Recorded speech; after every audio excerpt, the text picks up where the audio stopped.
Buenas noches. Estaba pensando en hacer simplemente mencionar un pequeño repaso de lo que hablamos el miércoles pasado, pero la verdad que Alex hizo un resumen de la oración muy bueno, de primera Pedro capítulo 3, versículo 8.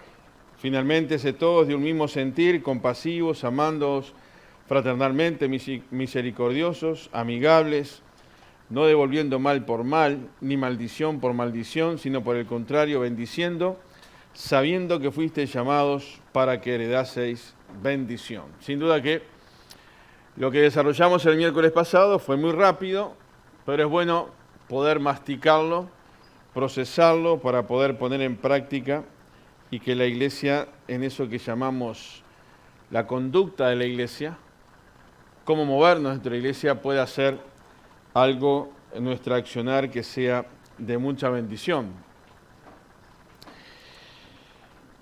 Y hace un tiempo atrás estaba leyendo, hay algunos hermanos con autoridad espiritual, sobre algunas preocupaciones acerca de la iglesia de hoy, la iglesia moderna, por decirlo de alguna manera. Y habían varias cosas que preocupan. Y yo agregué algunas cosas más y traté de hacer ahí un pequeño resumen, porque cuando hablamos de la iglesia en general, hablamos de nuestra iglesia local. Y en algunas cosas, la iglesia nuestra, la iglesia local, estamos bastante bien, en otras tenemos que cuidarnos, y en otras capaz tenemos que pegar algún volantazo en algunas áreas. Y cuando pienso en esto, no estoy pensando solamente en el liderazgo, sino en todos. Porque la última charla que voy a dar de esto el otro miércoles, el que vino el otro, es qué iglesia queremos. Y en definitiva, si bien es el liderazgo, que marca de alguna manera el rumbo, pero también es toda la familia de Dios. Pues la iglesia somos todos y todos tenemos responsabilidad. Y la iglesia no es una institución formada por hombres, sino es creada por Dios. Y por lo tal tiene que vivir y conducirse bajo la influencia de Dios y no bajo la influencia de los hombres. Y cuando digo influencia de Dios es que Dios influencia hombres a través de su comunión, del hombre, del pastor, de los ancianos, del liderazgo con Dios, vivir una vida espiritual cerca de lo que Dios enseña, como Dios enseña, y poder transmitirlo y de esa manera poder influenciar correctamente al pueblo de Dios. Voy a leer algunos versículos. 2 Corintios, capítulo 4, versículo 1. Saludamos a los hermanos que están del otro lado de la pantalla. Hay varios hermanos que están ahí, así que bueno, un saludo grande para ellos en esta noche. Los menciono, algunos que nos mandan saludos: Elba López de Ferrando, Marta Herrera, Ismael, Ariel Marsol de Rocha, Christopher Pesano, Zulma, Graciela Ruiz, Gabriel, bueno, y otros tantos más que están por ahí. Gracias, que el Señor les bendiga ricamente y gracias por los saludos. Dice 2 Corintios capítulo 4, versículo 1, por lo cual, teniendo nosotros este misterio, según la importancia que hemos recibido, no desmayamos. Según la misericordia que hemos recibido, no desmayamos. Antes bien, renunciamos a lo oculto y vergonzoso, y no andando con astucia ni adulterando la palabra de Dios, sino por la manifestación de la verdad, recomendándonos a toda conciencia humana delante de Dios. Es interesante que el apóstol Pablo en este versículo 2 utiliza esta expresión, ni adulterando la palabra de Dios. Y esto es uno de los temas que nos tiene que preocupar mucho a nuestra iglesia local y a la iglesia en general. El uso correcto y la enseñanza correcta sin adulterar la palabra de Dios. Por eso esto es un termómetro que cada creyente también tiene que tener presente esto, ¿no? Y para poder saber si se está enseñando lo correcto, si se está transmitiendo el mensaje que Dios quiere, ¿cuál es la mejor receta? ¿Qué les parece? Leer la Biblia, cada uno. Y tenemos que motivar, incentivar y estudiar. No hay ningún iluminado más que otros. Quizás algunos son mejores expositores, otros más evangelistas, otro un maestro, en fin, alguien tiene más facilidad de hablar públicamente, otros quizás no tanto, pero nadie es más iluminado que otros. Tenemos diferentes roles, pero todos tenemos la capacidad de leer y de interpretar correctamente la Biblia de Dios, la palabra de Dios. Además de eso, es lo que le da alimento espiritual a nuestra alma. Y cuando nosotros conocemos lo que la Biblia dice, no nos vamos a tragar cualquier pastilla que anda por ahí. Como hay una situación puntual que no voy a nombrar, pero hay alguien que está cuestionando porque en nuestra iglesia no hacemos determinada práctica. Que fue a una iglesia y le hicieron y aparentemente parece que descubrió la pólvora. Yo simplemente le dije esta frase, es cuestión de tiempo que te des cuenta. Y es así. Pero si no estamos preparados, podemos caer, y como dice el capítulo 10 de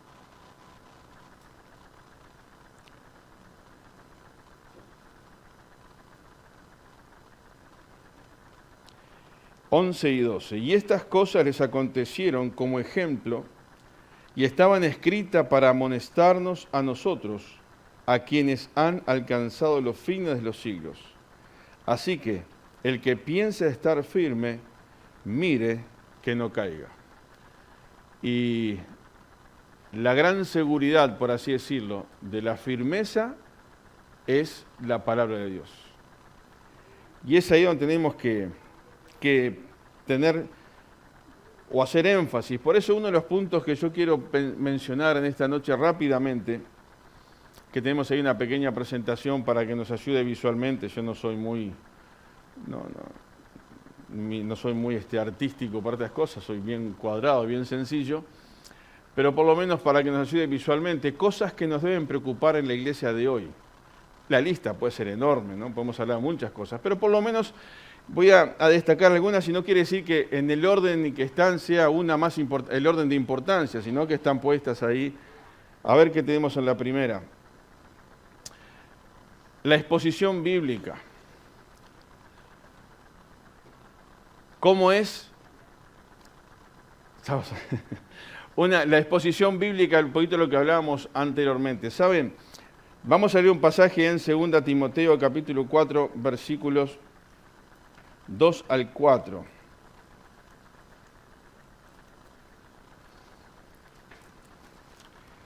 Segunda Timoteo, capítulo 4, versículos 2 al 4, que dice, que prediques la palabra, que instes a tiempo y fuera de tiempo, redarguye, reprende, exhorta con toda paciencia y doctrina, porque vendrá tiempo cuando no sufrirán la sana doctrina, sino que teniendo comezón de oír, se amontonarán maestros conforme a sus propias concupiscencias, y apartarán de la verdad el oído, y se volverán a las fábulas. La exposición bíblica, sin duda, lo que decíamos anteriormente, es fundamental en la iglesia. Acá tenemos algunas características como iglesia. En varias oportunidades utilizamos un plan, por así decirlo, que es ir a través de libros de la Biblia.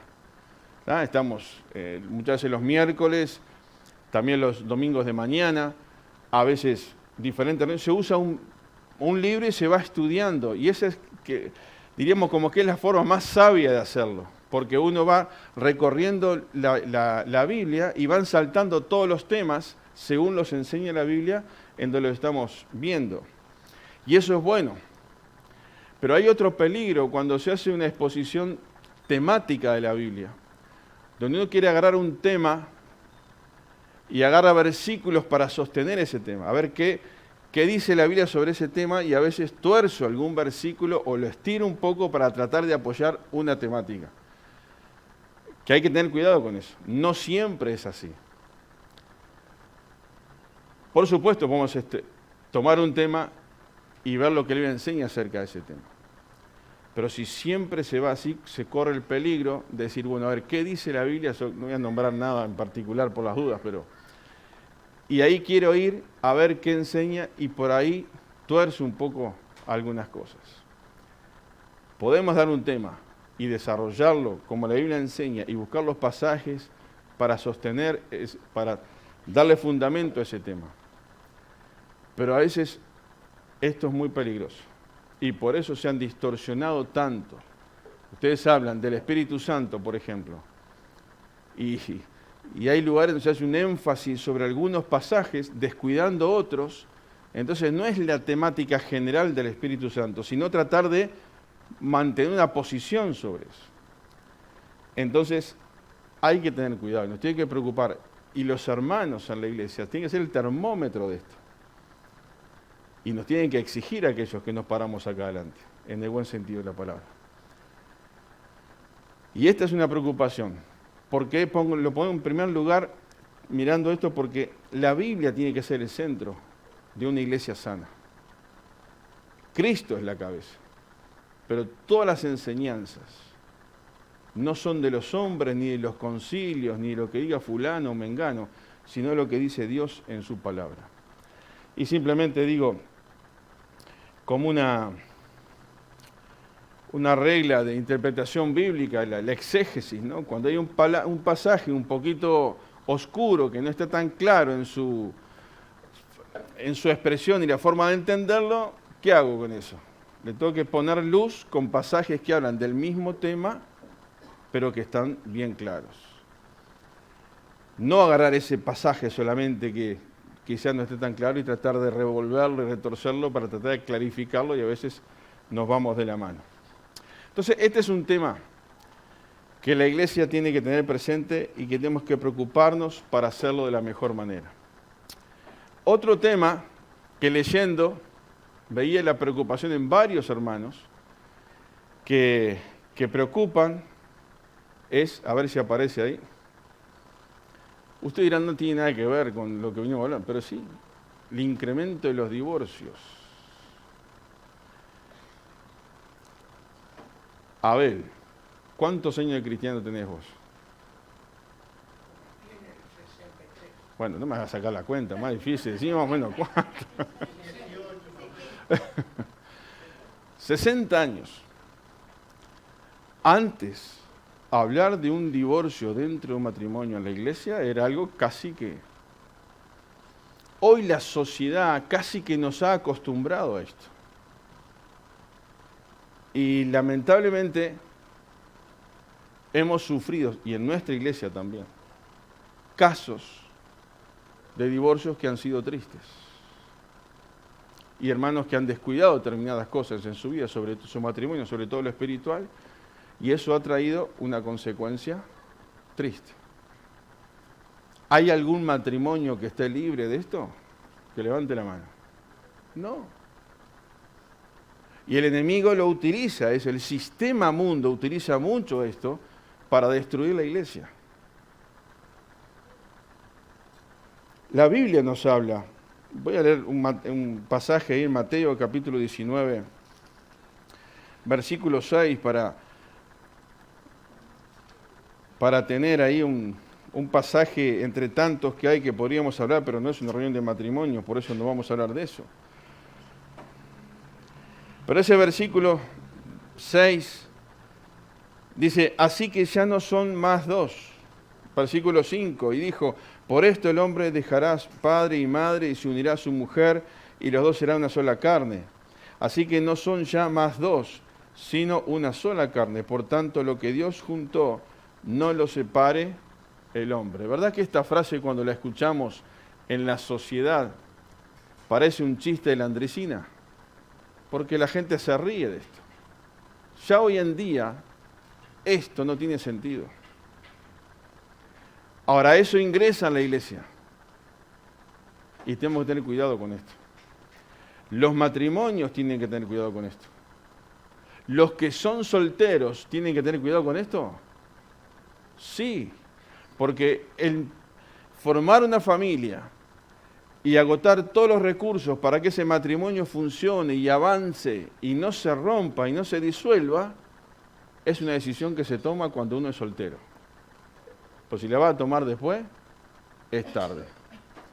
Es el compromiso delante de Dios de cómo yo quiero encarar una familia.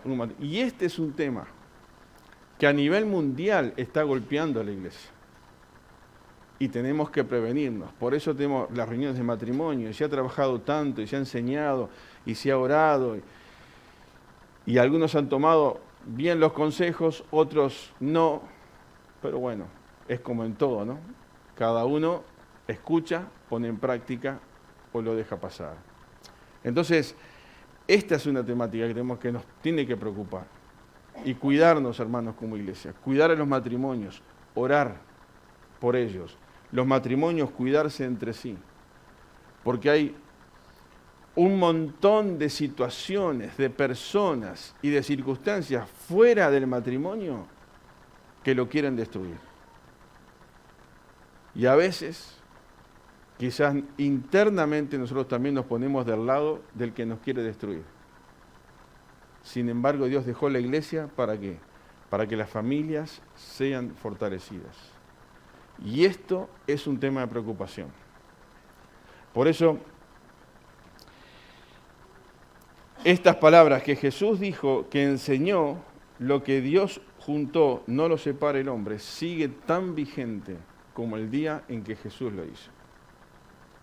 Sabemos que hay excepciones, sabemos que poner problemas de violencia, sabemos que poner un montón de cosas. Pero cuando ponemos nuestra familia, nuestro matrimonio en las manos de Dios y hacemos lo que Él quiere y lo tenemos a Dios en el centro, no hay ninguna dificultad que se pueda solucionar. Que no se pueda solucionar. Gracias. Yo para decir... No, me equivoqué. ¿Saben por qué me entreveré? Porque digo, cuando estaba ahí en Buenos Aires, que fui a hablar de Marcelo La Llave, me hice una pregunta a Marcelo, me dan ganas de tirarlo. Hice una presentación y me preguntó, dice, bueno, ¿cómo estás llevando esta etapa de tu vida, no? Y entonces me dice, ¿y qué le dirías a los matrimonios? Lindo tema para antes de predicar, ¿no? Pero bueno. Entonces yo los miré a los matrimonios que estaban ahí y les dije algo que también se lo digo a los que están acá. No sé si la Real Academia estará de acuerdo conmigo. Poco me importa a esta altura, cada uno habla como quiere. Pero yo creo, hermanos, tanto en el matrimonio como en otras circunstancias, la palabra problemas la usamos muy livianamente. Le ponemos la palabra problema para todo. Y yo, no sé si está bien, digo, pero he aprendido que la palabra problema hay que aplicarla a aquellas cosas que no tienen marcha atrás. ¿Se entiende? Cuando uno quiere hacer en el matrimonio o en el trabajo o en donde sea y querés solucionarlo y ves que eso no tiene marcha atrás. Esos son problemas de verdad. Lo demás, la vida está llena de dificultades que según la actitud que tengamos, la solucionamos o no la solucionamos.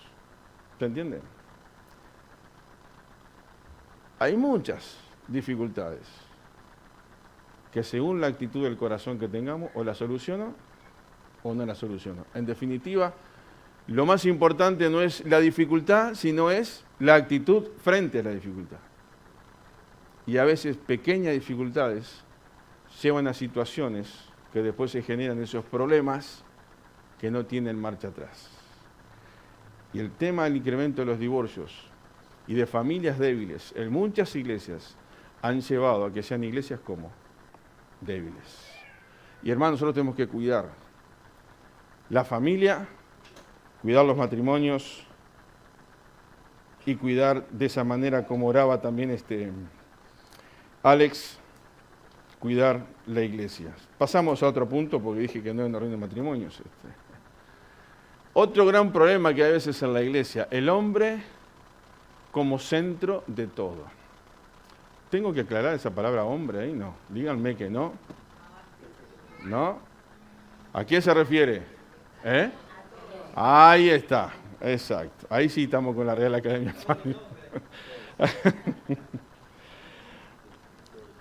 Romanos capítulo 11. Hay un versículo ahí que... Romanos capítulo 11.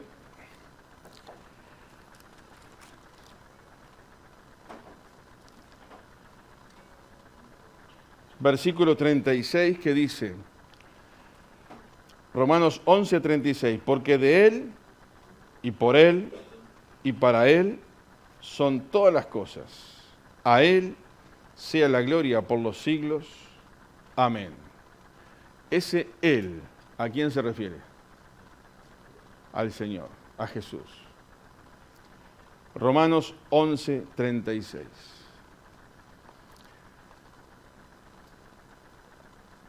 Hoy parece que nosotros pasamos a ser el centro de todas las cosas. Y todas nuestras necesidades y nuestros problemas, y queremos que nos solucionen los problemas, y queremos que Dios esté al servicio nuestro, y queremos que Dios haga lo que a nosotros nos parece, lo que precisamos, y que arregle las embarradas que nos mandamos nosotros muchas veces, y tratar de justificar y espiritualizar un montón de cosas, cuando en definitiva, el centro de la historia, ¿quién es? Es Dios. El protagonista de la Biblia es Dios. Y la sociedad nos hace creer que somos nosotros los importantes. Y hermanos, no somos nosotros los importantes. Somos una raza caída. Hemos pecado, nos hemos alejado de Dios. El pecado nos condenaba a una eternidad sin Dios y de sufrimiento. Pero el Dios, que es el centro de la historia, el creador de todas las cosas, tiene que ser el centro en la iglesia. Entonces, no es lo que a fulano o mengano o sultano le parezca, es lo que Dios dice. Y a veces la iglesia moderna ha quitado a Dios del centro y ha puesto a veces expositores que son showman, adoradores que son cantantes, parece que no hay ninguna diferencia con los cantantes del mundo. Y se va todo detrás de un show. Y las iglesias se van preparando hacia eso. Y apagan las luces y ponen humo. Y hacen escenarios muy llamativos. Porque es agradar al hombre, es agradar al ojo. Que haya ese placer de estar en ese lugar. Pone al hombre y a la mujer como el centro. Cuando en definitiva, en la iglesia de Dios, Dios tiene que ser el centro. Y no importa mi comodidad, no importa que me agrade a mí, lo que importa es que lo que se haga en la iglesia agrade a quién, agrade a Dios. Y cuando agrada a Dios, va a ser de bendición para otros. Por eso hay un montón de gente que busca entretenimiento. Un día yo le dije a un joven acá, un poco enojado conmigo, le dije, la iglesia no está para entretener gente. La iglesia no puede competir en entretener gente porque el mundo va a hacer cosas mucho mejores para entretener a la gente que lo hacemos nosotros, ¿o no es así? La iglesia está para que conozcamos a Dios, para que adoremos a Dios, para que nos fortalecemos como familia, como iglesia, y que Dios siga siendo siempre el centro. Y esto, hermanos, es un tema que también tenemos que tenerlo bien presente y tener claro que Dios, me acordé de una frase, Dios no está para cumplir nuestros sueños, Dios está para cumplir su voluntad. ¿Se entiende esto? Porque ahora yo tuve un sueño y sé que Dios, y ahí. Dios está para cumplir su voluntad en nuestra vida, no para cumplir nuestros sueños. y menos algunos caprichos que tenemos por ahí, a veces que tenemos un grado de exigencia a Dios que es tremenda, ¿no? No somos muy conscientes a veces de lo que hacemos. Así que, hermanos, Dios tiene que ser el centro de la iglesia, el centro de tu matrimonio y el centro de mi vida. Pasamos a otro problemita que estaba por ahí dando vuelta entre algunos hermanos. Falta de confrontación con el pecado. ¿Y por qué a veces pasa esto? Porque ¿a quién le gusta que nos digan que somos pecadores? Es mejor escuchar un mensaje de éxito para adelante, si vos podés, si vos vamos, si vos sos, y dale para adelante, y esto y lo otro. Y bueno, si te mandás alguna macana de vez en cuando, no pasa nada, eso se tapa un poquito ahí. 2 Ave Marías, 3 Rosarios. Cuidado.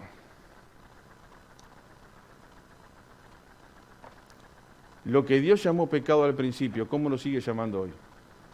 Lo sigue llamando pecado. Y no podemos pretender que Dios bendiga a la iglesia si hay pecado. No somos perfectos, cometemos pecados, es cierto, pero llevar las cuentas cortas con Dios. Y dice la Biblia que el que practica el pecado, el que encuentra placer en practicar el pecado, el que es constante en la práctica del pecado, ¿qué dice la Biblia ahí? No es de Dios. Por más que esté dentro de una iglesia. Ahora, el que realmente entregó su vida a Cristo y le pidió perdón a Jesús por sus pecados, y el Espíritu Santo está en su vida, cuando peca deliberadamente, ¿cómo se siente? Y se siente mal. Y si el creyente peca y no se siente mal, yo qué sé, hay que revisar algunas cositas. 1 Corintios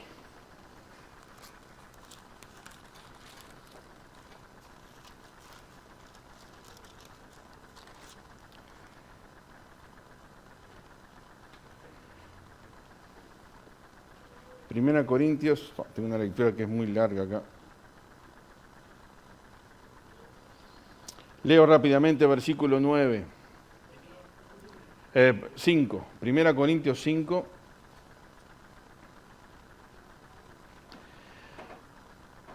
Versículo 9. Os he escrito por carta que no os juntéis con los fornicarios.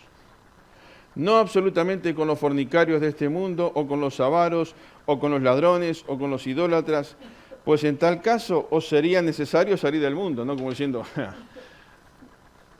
el compañero de trabajo, el bolichero de la esquina, el panadero, yo qué sé. O sea, es difícil. Uno tiene que estar cerca de ellos para anunciarles el Evangelio, pero también dice, pero más bien os escribí que no os juntéis con ninguno que llamándose, que no significa que sea, dice llamándose, hermano, fuere fornicario, o avaro, o idólatra, o maldiciente, o borracho, o ladrón, con el tal ni aun comáis. Porque ¿qué razón tendría yo para juzgar a los que están fuera? ¿No juzgáis vosotros a los que están dentro? Porque a los que están fuera Dios juzgará. Quitad pues este perverso entre vosotros. Bueno, es un tema muy grande tema de disciplina dentro de la iglesia, que es otro tema se habló ese tema de la disciplina, pero hay que profundizar un poquito más. La autodisciplina no es bíblica. Lo que es bíblico es la disciplina impuesta, con temor, con amor de Dios, por el liderazgo, con el objetivo de restaurar, no de juzgar, ni de eliminar a nadie. ¿Se entiende esto? Es un pequeño paréntesis. Porque todos somos pecadores y todos podemos caer, pero todos precisamos a alguien que nos levante, que nos dé otra oportunidad. La cuestión es que este pasaje que leo es para... Dios confronta el pecado. Y lo que es pecado para Dios es pecado, hermanos. Y a veces no se habla tanto de esto, porque queremos que la gente se sienta bien en un lugar y no lo confronten con la realidad. ¿Por qué? Porque el hombre pasa a ocupar el centro del lugar y no es Dios. Y la santidad de Dios es un tema muy profundo, que bueno, no lo podemos tocar ahora. Falta de confrontación con el pecado. Otro tema que también está ahí en la vuelta, que descuidar un enfoque misionero. Pero no tiene esto un orden de los temas, son cosas que pasan.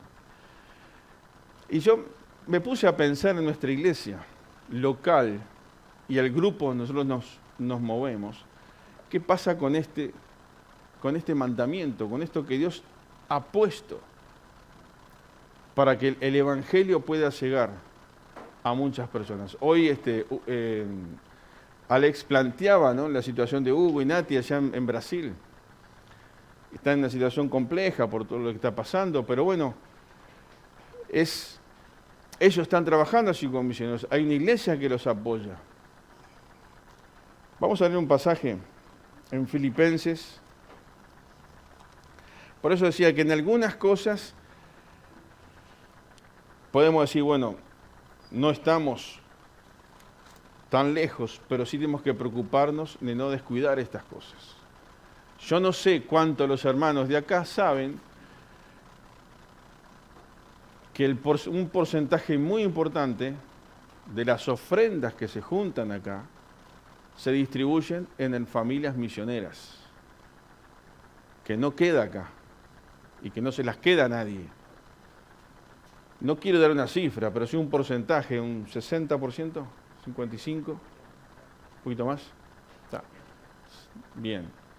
Entre un 60 y un 70% de las ofrendas que se juntan acá, dominicalmente, y que algunos hermanos lo hacen a través de un banco, esa ofrenda se destina a hermanos que están trabajando en las obras misioneras, algunos acá en Uruguay y otros en el exterior. Y después con el resto se hace todo lo que se hace. Que bueno, no vamos a entrar en mucho detalle, pero es simplemente mencionar esto. Y es bueno no perder esto. Es más sano crecer en esto.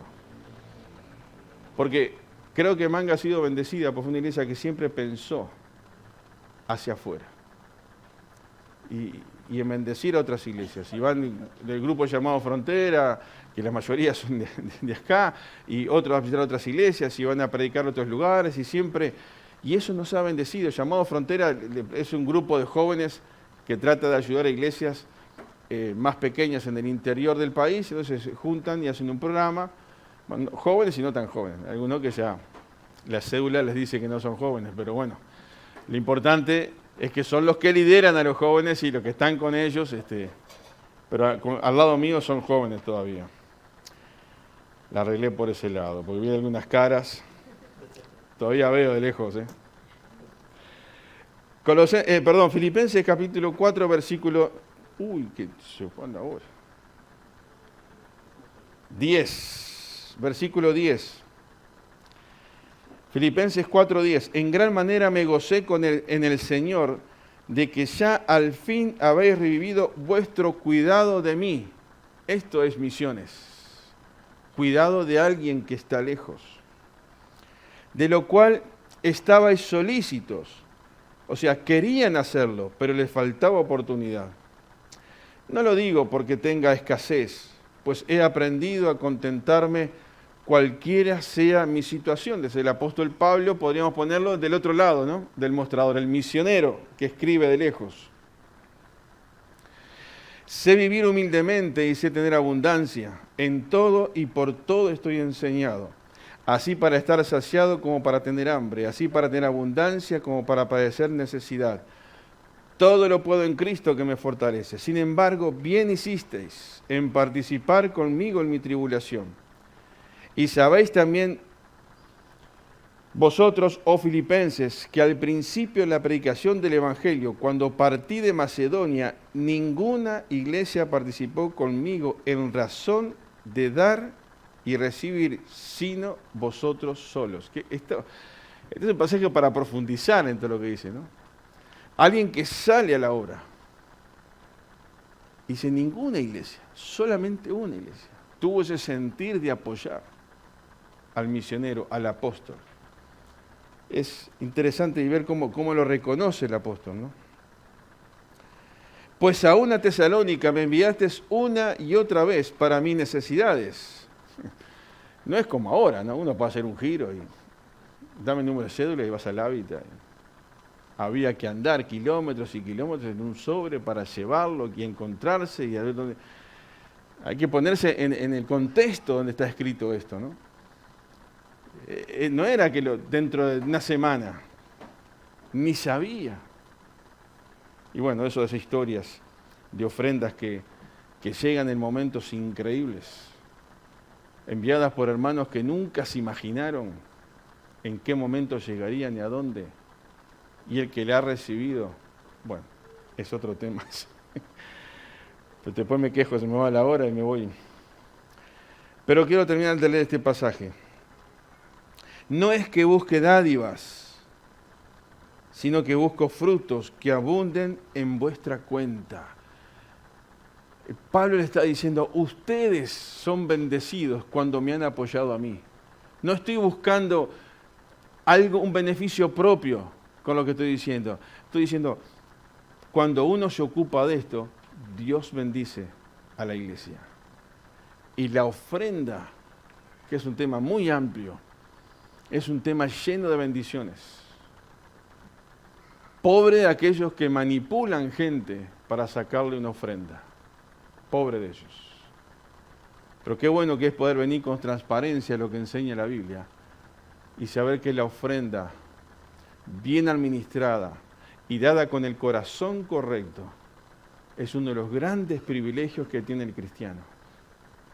Porque eso fue pensado por Dios para bendecir a su pueblo.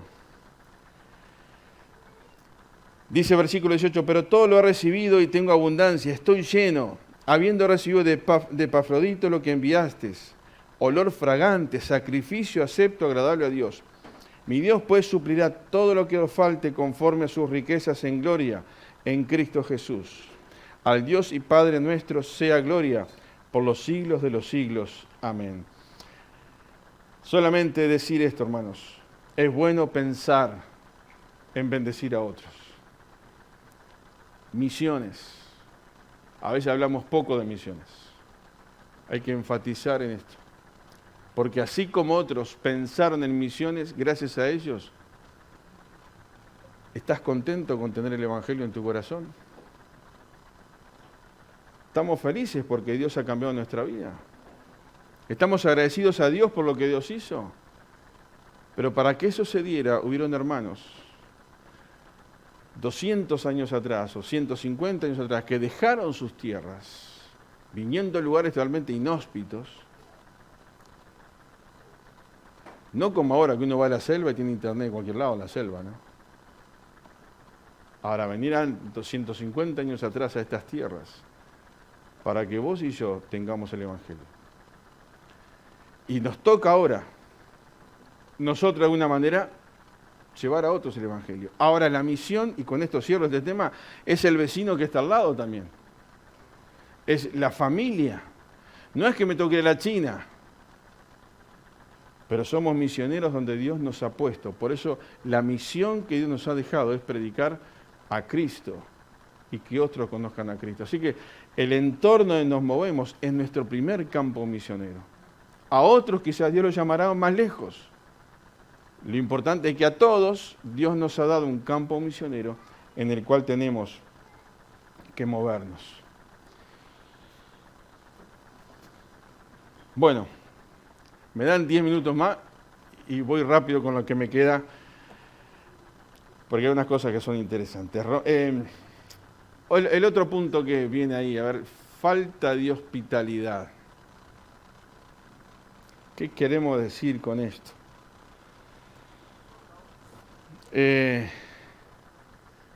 La comunión entre los hermanos, el relacionamiento entre las iglesias, hospitalidad, cuando hermanos vienen del interior y no hay casas abiertas para hospedar hermanos. ¿Pasa eso? Martín? Ahora vienen conferencias generales y eso, y cuesta. Antes yo me acuerdo de mis padres, cuántas veces tuve que dormir en el piso porque venían hermanos a hospedarse en casa y los hijos al piso y la cama nuestra. Y uno no lo entendía mucho, pero qué bueno que era eso. Esa hospitalidad, esa comunión, ese tratarse. Y otro tema, no solamente la hospitalidad pensando en eso, sino también, miren, en nuestra iglesia, no voy a dar números, porque no los tengo bien claros, entonces no los voy a dar, pero hay un montón de gente que no se conoce entre ellos. Y a veces está esa frase, ¿no? El nuevo. Y ya hace 1 año que está viniendo, 2 años, y ya el nuevo. ¿Y cómo se llama? Saben que ese es un problema también de las iglesias grandes. Cuando van creciendo, una hermana que ya está con el Señor hace muchos años ya en los últimos tiempos, una vez me dijo, antes era más lindo la iglesia, porque éramos poquitos y nos conocíamos todos. Está bien, digo, uno entiende la idea, pero que la iglesia crezca, que la iglesia sea grande, que la gente pueda venir a encontrar a Dios en este lugar y podamos disfrutar de la comunión, pero que podamos interactuar, conocernos. Y a veces puede pasar eso, falta de hospitalidad, falta de comunión, falta de no estar disfrutando de la comunión que Dios quiere que disfrutemos, y nos vamos como criando, como desarrollando como entes autónomos dentro de una iglesia. Voy, escucho el mensaje, canto y me voy. Voy a dejarlo ahí porque... Otro gran problema que también está, miren esto, es interesante esto, ¿no? ¿Lo entienden esta frase? Turismo eclesiástico. Ahora no tanto. Pero cuando yo venía acá a la radio y estaba la iglesia abierta, voy a confesar algo, ¿no? Públicamente. Siempre venía gente que se había peleado con alguien en alguna iglesia. Y estaba con una iglesia para congregarse. Y yo tenía una lista de iglesias de acá de la zona. Entonces los escuchaba hablar un poquito, ver lo que estaba buscando. Y te hacen 2 o 3 preguntas y dicen, mira, esta es la iglesia que vos precisás, andá. Le daba la dirección y los mandaba. Porque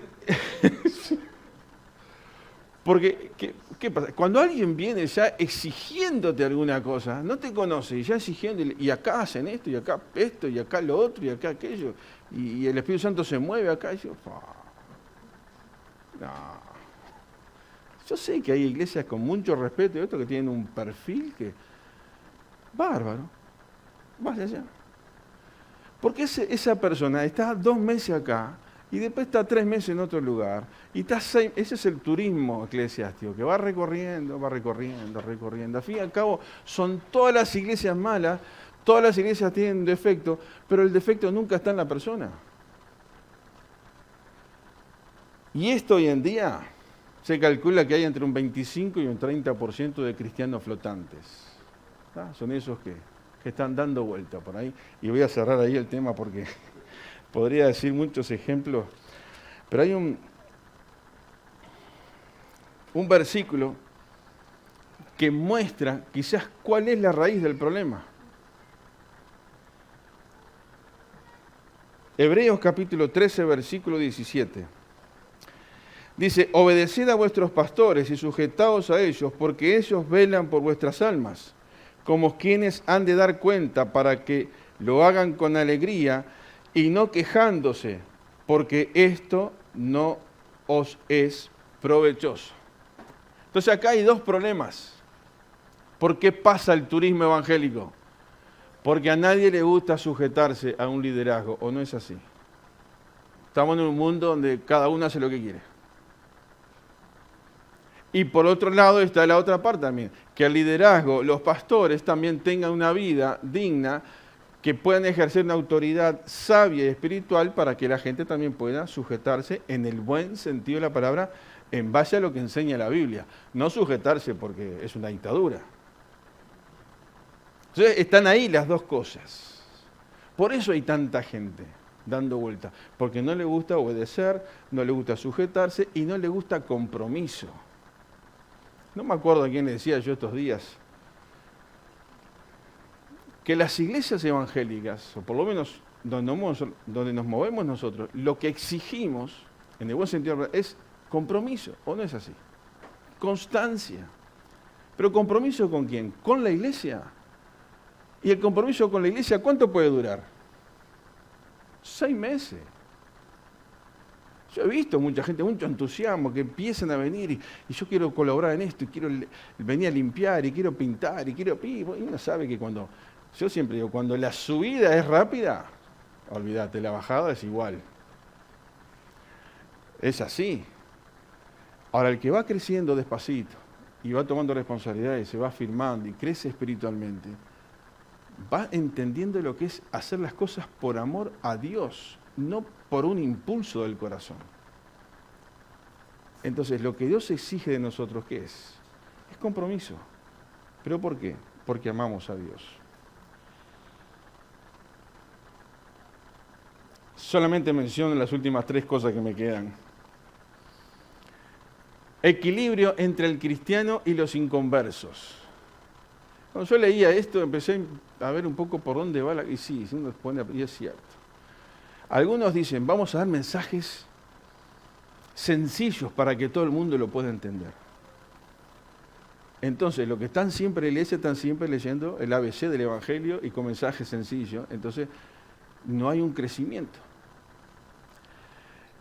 Y el equilibrio es cuando uno dice, bueno, vamos a evangelizar y vamos a salir afuera y esto y lo otro, y no hay un crecimiento. Tiene que haber las dos cosas. Nos tiene que preocupar a la iglesia acá salir a predicar para que otros conozcan a Cristo, pero también el que está adentro tener musculatura espiritual. Que haya ese equilibrio entre las dos cosas. No atender demasiado al creyente y olvidarnos de las personas nuevas, o sería buscar personas nuevas, o al revés. Buscar este equilibrio. Tengo pasajes para esto, pero bueno. Menciono el otro, el número 9. Indiferencia al estudio y a la lectura bíblica. Esto es uno de los grandes temas de hoy en día. Vieron que las pantallas hoy en día nos muestran, hay no sé cómo se llama, una aplicación, no, una función que nos dice cuánto tiempo estuvimos expuestos a esa pantalla. ¿Saben esa, no? Yo se la veo y digo, oh. La pregunta es, ¿cuánto tiempo estamos expuestos a la palabra de Dios? ¿Cuánto tiempo dedicamos para leer, para estudiar, para profundizar? La indiferencia al estudio y a la lectura. Y el último, el origen de la adoración.